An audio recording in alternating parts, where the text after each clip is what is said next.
Hey guys, this is Marc Kantor from South Florida Intervention, and I want to share a story about how I became an interventionist. One of my colleagues in the field recently shared their story, and I want to share mine as well.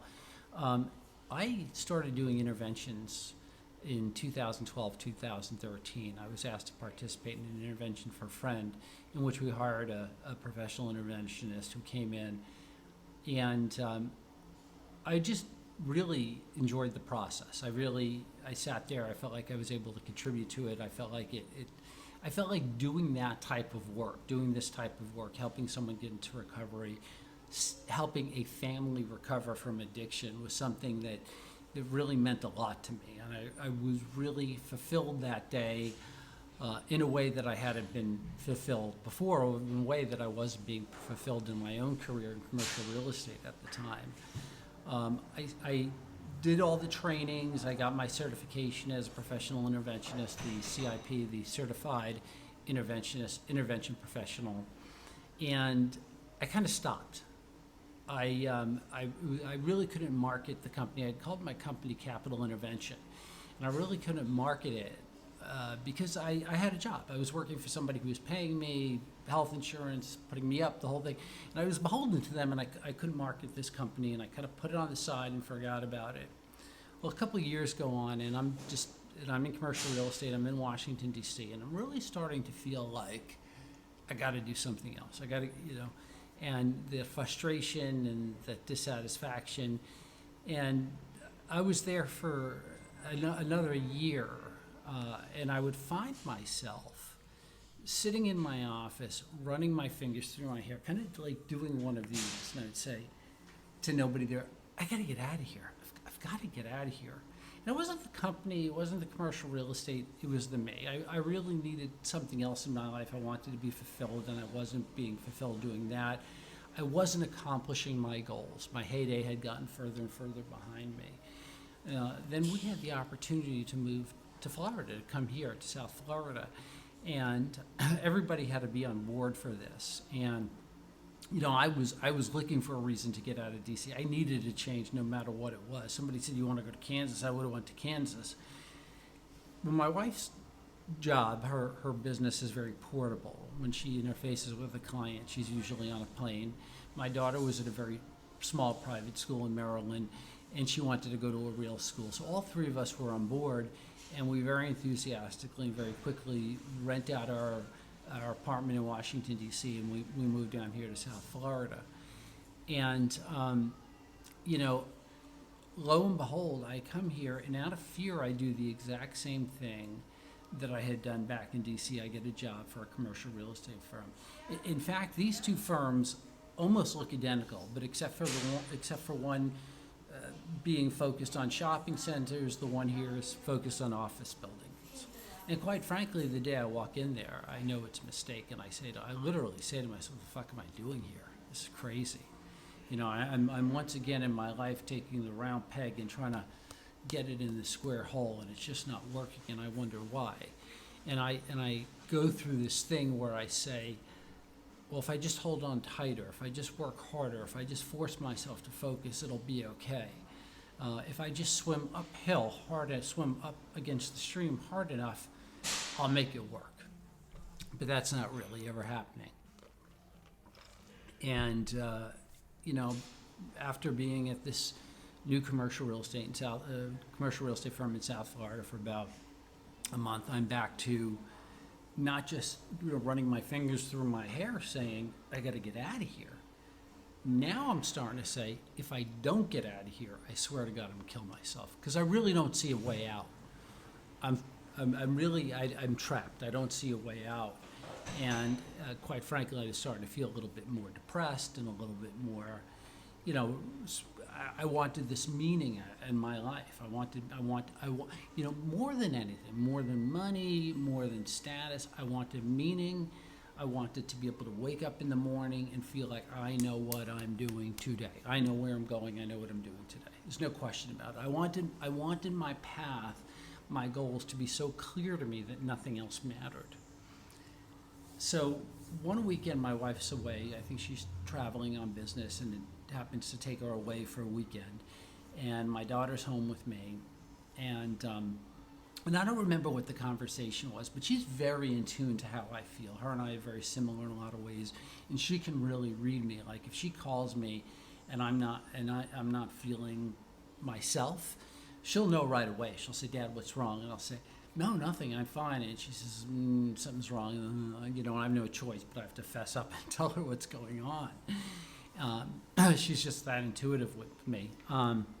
We were sitting there at the counter, on the bar stools at the counter, and she says to me, she looks up at me, she says, "Why don't you restart Capital Intervention?" Which was the name of the company I had in DC, obviously was fitting being the capital. And I look at her and I go, yeah, yeah, of course, right. That's the answer. And it was like so clear to me that was the answer, that's what I should be doing. I should be, I'm not making any money anyway in commercial real estate. I don't know much to lose. And I'm not even getting health insurance there. I might as well at this point. And I'm sitting there day to day, dragging myself to the office by the collar. And I'm sitting there saying, threatening, if I don't get out of here, I'm going to kill myself. And I've got all this frustration. Yeah, why don't I just throw that all away and follow my dream?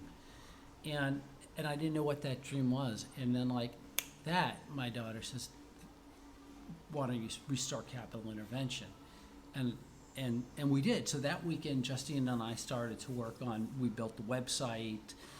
I wrote the content. She was working on building the website and all those things. And, I started to get it out there, sneak it out there over the next, 2 weeks, 3 weeks, 4 weeks. And then made the decision to change the name of the company to South Florida Intervention, to be more localized, to really focus locally. And I just and then like I'm torn, because here I am feeling like I got to go to this commercial real estate job because I said I would do it, and if I just focus hard enough, and if I just if I just hold on tight enough, I'll be able to do it. And yet, what I really want to be doing is I want a career. I want purpose. I want meaning in my life, and that's working with families, helping them recover, helping families stay together. It was really tearing me apart. I was really like in two worlds. And one day I'm at the gym, which is a very meditative process for me, not only my working out, but it really helps me to get mentally straight. It's like my meditation. It's a very meditative process for me. And I'm in the shower after a good workout, and standing there under the water, and I have the palms of my hands open like this, and the water is coming down on me, and I prayed about it. I like prayer. I don't normally pray. I forget to pray. I just don't. It's not something I default to, but I do like it when I do it, and I think it does work. I think it's a positive thing to do. And I prayed, and my prayer was, God, please help me to be honest with the people that I love. Please help me to be honest with the people that I love. And that really meant going to my dad and my wife and telling them, I can't do this anymore. This is what I'm going to do. And I got out of the gym, and I was actually going to the airport to pick up my wife. And I called my dad, and I said, this is hard for me to tell you, but I can't do this anymore. I can't, I just can't, and it's not the market, it's not the company, it's not the people there, it's me. I'm no longer willing to do what it's going to take to be successful in a career I don't want anymore, right? And he got it. He was like, I understand. You don't have to say more, because if you want something but you struggle, that's one thing. But if you don't want it, the struggle is, you're never going to be able to get past the struggle if you don't want it. And I went to the airport, and I picked up my wife, and we got in the car, and I kind of told her what was going on, the conversation I had with my dad, and how I was feeling and what my plan was. And look, she's been through a lot with me in terms of careers over the last 23 years, a lot of ups and downs, a lot of good, a lot of bad. So hearing that I was once again going to make this change, I think she got it. I think she really understood it and wanted that for me and wanted me to have that meaning and purpose, but was also kind of struggling with it herself. And she said, a few things. She had some feedback, a little bit of criticism, nothing terrible. And, and she had the right to say what she was going to say, being my partner in all of this. And it was kind of, so she would one minute be saying, well, I think this is good because it's what you want, and you've a lot of passion for it, and I think you'll do very well. On the other hand, then she'd be like, it's fear. Everybody's subject to the human condition, and I think she was going through that at that moment. So we get home, and we're in the garage. We're pulling in, and somehow I say to myself, the next thing she says, I'm going to say whatever you have to say tonight, because tomorrow is a new day, and I'm starting over, and then I don't want to hear it. Right? It's going to be that clear for me. Today, this is it. Say what you need to say tonight.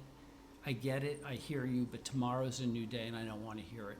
And I had this clarity, this incredible clarity that's come over me. And I've had this before in my life too, with other things, where all of a sudden I'm kind of like being struck sober with an idea. Like it's just like, it's right in front of me. I can no longer deny that there it is. And